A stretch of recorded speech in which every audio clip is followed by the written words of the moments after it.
It's self-inflicted. Sometimes it's not inflicted by anything you did. Sometimes it's inflicted by outward influences. But the reality is, if we understand that everything that we go through is for a purpose, and that's to promote growth in our life. It's got to happen. Sometimes, if you've ever been in a forest that has not encountered anything like that, it's overgrown. It's got all kinds of leaves and debris and all kinds of stuff that grows underneath the canopy of those trees and smothers out any growth underneath those trees. Right. But when fire comes and wipes it all out, that new life begins to spring up. And you see beauty where you had never seen beauty before. You see flowers that you didn't even know existed that will spring up in that place. And before it, without that suffering, without that thing coming against you and almost consuming you, you cannot see the beauty that comes from your pain. Sometimes we can't even imagine that concept of how does beauty come from pain. But the reality is it does. The pain that Jesus suffered when he was beaten is it was the blood that was shed for our healing. The pain that he suffered upon the cross with his hands and feet nailed, that he shed his blood, was for you and I. But because of it, we have the beauty of eternal life because of the pain. We have the beauty of salvation because he not only suffered, but he was buried and he rose again. But there's beauty in pain. As crazy as a concept that is. So there's an interesting thing about water also. There's when a dam breaks and the water is let loose, it can wipe out anything in its path.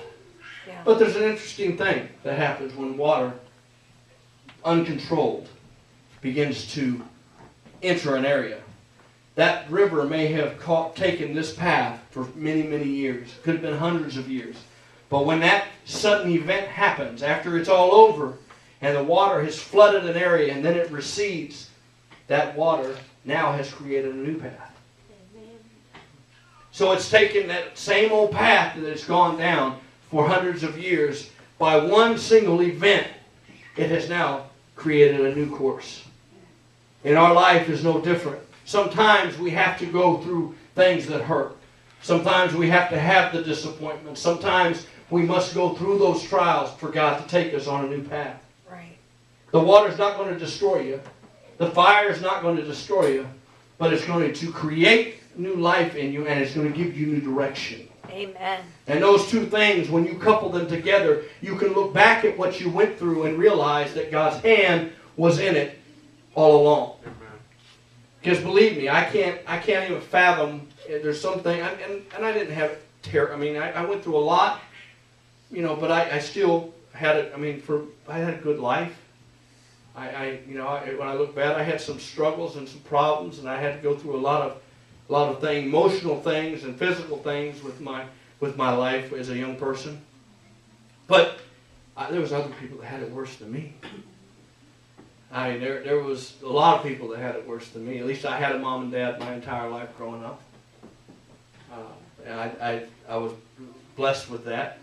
But each and everything that I look back on, and I used to look back on it as a negative, and I used to get angry about it. And I used to get mad at my father. And quite frankly, I used to get mad at my mom. Why did she let that happen? Why did she let that go on? It wasn't her fault.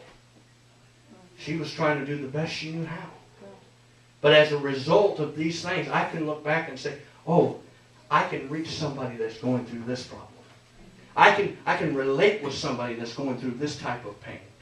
I can relate with somebody that's depressed because they have this emotional trauma that they've dealt with. I can relate with these people because God, in His mercy, brought me through it, and through it created new life and new direction because of it. See, we need these things as much as we don't want to be hurt and we don't want these things to happen. But there's another promise that we cannot forget, is that when we come through these things, when we come through the trial and the hurt and the disappointment, God says He's going to bring us to a wealthy place. And how do you equate that? Go through the most terrible time of your life, and then God says, I'm going to bring you into a wealthy place. And I looked at that, and I scratched whatever hair I have left back here. And I said, I was sitting there going, well, God, I've read that verse, and that verse spoke to me and my wife so many years ago. But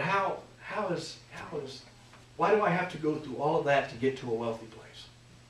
It don't make much sense. Well, golly, how do you have to go through losing your job?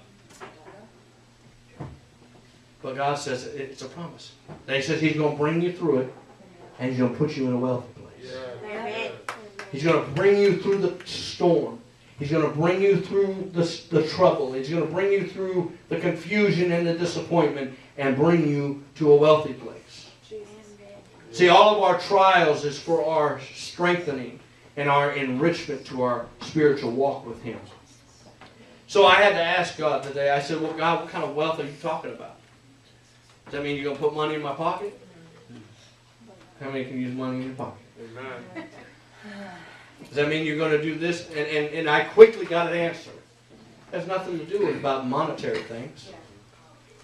It's not anything to do with material wealth, although sometimes that may come. I'm not saying it won't happen, because Joseph went through a lot of things. Matter of fact, when I look at his life, I haven't gone through anything compared to what he went through. Being put in prison, and he didn't do anything wrong. Matter of fact, he did the right thing. But in the end, he was put in a wealthy place. At the end, he was blessed. At the end, he created salvation for millions of people. And God put him in a wealthy place. So I said, well, explain this wealthy place to me. And this is what I could come up with. When it comes to being put in a wealthy place, He's going to give you a wealth of Christian character. He's going to give you a wealth of godliness. He's going to give you a wealth of spirituality. He's going to give you a wealth of holiness. He's going to give you a wealth of a knowledge of who He is. And He's going to give you a wealth of knowledge of prayer. Why? Because I got news for you. Nothing teaches you to pray like trouble. That's true. Nothing teaches you to pray like being hurt. Yeah. Nothing puts you in a position that you will call out to God like never before than going through something. Yeah. When you're in the storm, nobody has to tell you to pray. At least me. I'll just say for myself, if I'm going through a tough time, nobody has to tell me you need to pray that God will help you. Jesus. I'm already there. I'm already there telling God, God, I don't understand. Why is this happening? I don't get it. I'm doing this. What else am I supposed to do? How many have done it? Amen. I won't look. Nothing teaches us to pray like problems and the pain of difficult experiences is when God places us in the fire. He places us in His fire specifically to encourage us to reach for Him.